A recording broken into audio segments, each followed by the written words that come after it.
Hey guys, how are you all? Hope all doing well. I'm Tanusha Takwal and welcome back to my channel Women's Natural Health Care. So guys, आज की video में आपको ये बताने वाली हूँ periods के कितने दिन बाद महिला प्रेग्नेंट हो सकती है। क्योंकि गाइज देखिए, जो फीमेल की पीरियड साइकिल होती है उसमें ऐसा नहीं है कि कभी भी फीमेल प्रेग्नेंट हो सकती है। पीरियड साइकिल में कुछ ही ऐसा टाइम होता है, कुछ ही ऐसे डेज होते हैं जिसमें फीमेल्स को प्रेगनेंसी कंसीव हो सकती है। उस टाइम का पता लगाना हर एक फीमेल के लिए बहुत ज़्यादा ज़रूरी है। अगर आप जल्दी प्रेगनेंसी कंसीव करना चाहते हैं तो उस टाइम का कैसे आप पता लगा सकते हैं, कैसे आप अपने प्रेगनेंसी कंसीव करने के चांसेस को इंक्रीज कर सकते हैं, इस वीडियो में बहुत ही आसान तरीके से मैं आपको समझाने वाली हूँ। क्योंकि गाइस देखिए, होता क्या है, हर किसी फीमेल की रेगुलर पीरियड साइकिल नहीं होती, यानी हर महीने आपको टाइम पे पीरियड आ रहे हैं तो आपके लिए ईजी है ये पता लगाना। बट क्या होता है आज के टाइम पे कि कई फीमेल्स की रेगुलर पीरियड साइकिल होती है, कई फीमेल्स को जल्दी भी आ जाती है, शॉर्ट पीरियड साइकिल होती है, कई फीमेल्स की लंबी भी पीरियड साइकिल होती है। इस कंडीशन में ये पता लगाना थोड़ा मुश्किल हो जाता है कि पूरी पीरियड साइकिल में कब आप प्रेग्नेंट हो सकते हैं।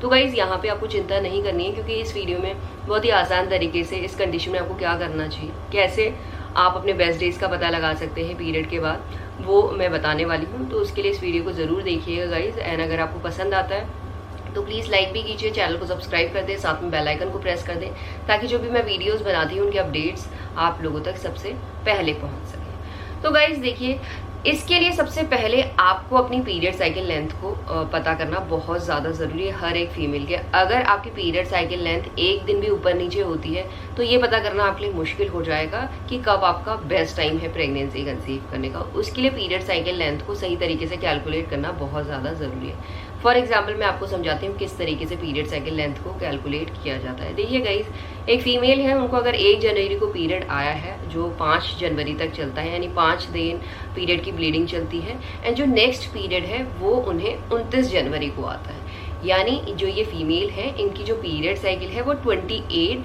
डेज की है। जो पीरियड का पहला दिन होता है वो पहला दिन काउंट होता है, और जो आपको नेक्स्ट पीरियड आती है वो उसके बीच में जो डिफरेंस होता है वो आपकी पीरियड साइकिल लेंथ होती है। ये नहीं कि जब आपकी पीरियड खत्म हो रही है तब से आपको अपने पीरियड साइकिल लेंथ को कैलकुलेट करना चाहिए, इस तरीके से नहीं। जब से आपका पीरियड स्टार्ट हो रहा है वो आपका पहला दिन है, और जो नेक्स्ट पीरियड आपको आता है वहाँ तक जो भी डिफरेंस है वो आपका पीरियड साइकिल लेंथ। देखिए क्या होता है गाइस, हर किसी फीमेल का पीरियड डेट से 14 दिन पहले ही ओव्यूलेशन होता है, यानी ओवरी से एग रिलीज होता है, और यही फीमेल का बेस्ट टाइम माना जाता है।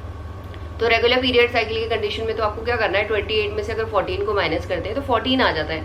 तो 14वें डे पे फीमेल का ओव्यूलेशन हुआ होता है, यानी ओवरी से एग रिलीज हुआ होता है। तो इस दिन अगर आप रिलेशन में रहते हैं तो आप प्रेगनेंसी कंसीव कर सकते हैं। ये तो रेगुलर पीरियड्स में ईजी होता है। बट इरेगुलर पीरियड्स के कंडीशन में क्या करना चाहिए, अगर आपको कभी 28 को आ रहा है, कभी 29 को आ रहा है, कभी 30 को आ रहा है, कभी 35 को आ रहा है, कभी 40 आ रहा है, कभी 50 आ रहा है, तो इस कंडीशन में फीमेल क्या करे, कैसे पता लगाए कि आपको पूरी पीरियड साइकिल में कब प्रेगनेंसी कंसीव हो सकती है। तो गाइस उसके लिए देखिए क्या होता है, जब फीमेल का ओव्यूलेशन होता है, यानी फीमेल की ओवरी से एग रिलीज होता है, तो फीमेल की बॉडी में लक्षण भी दिखना शुरू हो जाते हैं। उन लक्षणों को आप नोटिस करके भी पता लगा सकते हैं। बट यहाँ पे कई फीमेल्स के माइंड में ये क्वेश्चन उठ रहा होगा कि ऐसे सिम्टम्स तो हमारी बॉडी में दिखते ही नहीं है, तो इसका मतलब हमारा ओव्यूलेशन नहीं हो रहा होता है। तो गाइस देखिए, हर किसी फीमेल की बॉडी डिफरेंट होती है। हर किसी की फीमेल की बॉडी में ये ज़रूरी नहीं है कि सिम्टम्स सीवियर हो। कई फीमेल की बॉडी में जो लक्षण होते हैं ओव्यूलेशन के वो बहुत ज़्यादा माइल्ड होते हैं, जिसकी वजह से फीमेल्स पहचान नहीं पाती हैं उन लक्षणों को। तो इस कंडीशन में आपको क्या करना चाहिए वो भी मैं आपको बता देती हूँ गाइस। इस कंडीशन में बेस्ट तरीका है कि आपको अपनी लास्ट 6th मंथ की पीरियड साइकिल लेंथ को एक डायरी में नोट करना है, यानी लास्ट 6 महीने में आपको कितना कितना दिन में पीरियड आई है वो नोट करना है। आपने लास्ट 6 मंथ की कर दी, जैसे कभी अभी 28 की आई है, कभी 30 की आई है, कभी 35 की आई है, कभी 40 की आई है, कभी 45 की आई है, कभी 50 की आई है। तो लास्ट 6 मंथ आपने नोट कर लिया। ये मैं फॉर एग्जांपल आपको बता रही हूँ। आपको अपनी पीरियड साइकिल लेंथ के अकॉर्डिंग डायरी पे 6 महीना, लास्ट 6 महीने की पीरियड साइकिल को नोट करना है।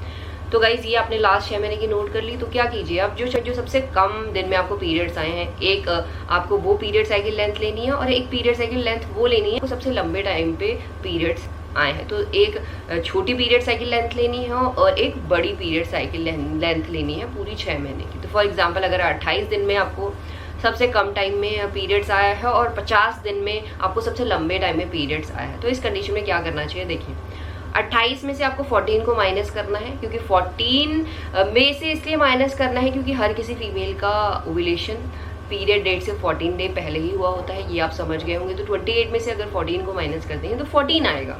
और 50 जो आपकी सबसे लंबी पीरियड साइकिल लेंथ रही है लास्ट 6 महीने में, तो उसमें से अगर 14 को माइनस करते हैं तो 36 आएगा। तो इस कंडीशन में आपका 2 डेट का ओव्यूलेशन डेट निकल गया है, यानी आपको पता लग गया है कि इस दिन आपका अगर 28 को पीरियड आया था तो आपका 14वें दिन पे ओव्यूलेशन हुआ होगा, अगर 50वें दिन पे पीरियड आया है तो आपका 36 डे पे ओव्यूलेशन हुआ होगा। तो इस कंडीशन में क्या होता है कि आपको 14वें से लेके 36 डेज के बीच में अगर आप ऑल्टरनेट डेज कांटेक्ट में रहते हैं तो इसमें क्या होता है, आपका ओव्यूलेशन कवर हो जाता है, यानी आपका वो डे कवर हो जाता है जिस दिन आपकी ओवरी से एग रिलीज होता है। ये तो मैंने कैलकुलेशन आपको समझा दी है। देखिए गाइस, अभी ये तो समझ गए होंगे कि आपको 14 to 36 डेज क्यों कांटेक्ट में रहना चाहिए, कैसे आप प्रेगनेंसी कंसीव कर सकते हैं। बट इसके अलावा भी गाइस, अगर आप 101% प्रेगनेंसी कंसीव करना चाहते हैं तो 14वें दिन से पहले 10वें दिन से लेके 40वें दिन के बीच में ऑल्टरनेट डेज कांटेक्ट में रहेंगे तो आपका फर्टाइल डेज, ओव्यूलेशन सब कवर हो जाएगा, जिसमें आप अपनी प्रेगनेंसी कंसीव करने के चांसेस को और ज़्यादा इंक्रीज कर सकते हैं। तो होप करती हूँ अभी आपको समझ आ गया होगा किस तरीके से आप अपनी पीरियड साइकिल के अकॉर्डिंग अपना बेस्ट टाइम निकाल सकते हैं पीरियड के बाद। और पीरियड के बाद अगर इस बेस्ट टाइम पे आप कांटेक्ट में रहते हैं तो आप प्रेगनेंसी भी कंसीव कर सकते हैं। तो इसी तरीके से आप अपने प्रेगनेंसी कंसीव करने के चांसेस को इंक्रीज कर सकते हैं और इसी तरीके से आपको प्रेगनेंसी भी कंसीव हो सकती है। यही आज का वीडियो गाइस, होप करती हूँ ये वीडियो आप लोग के लिए हेल्पफुल होगा। And thanks for watching this video. Will see you soon in my next video. Till then bye.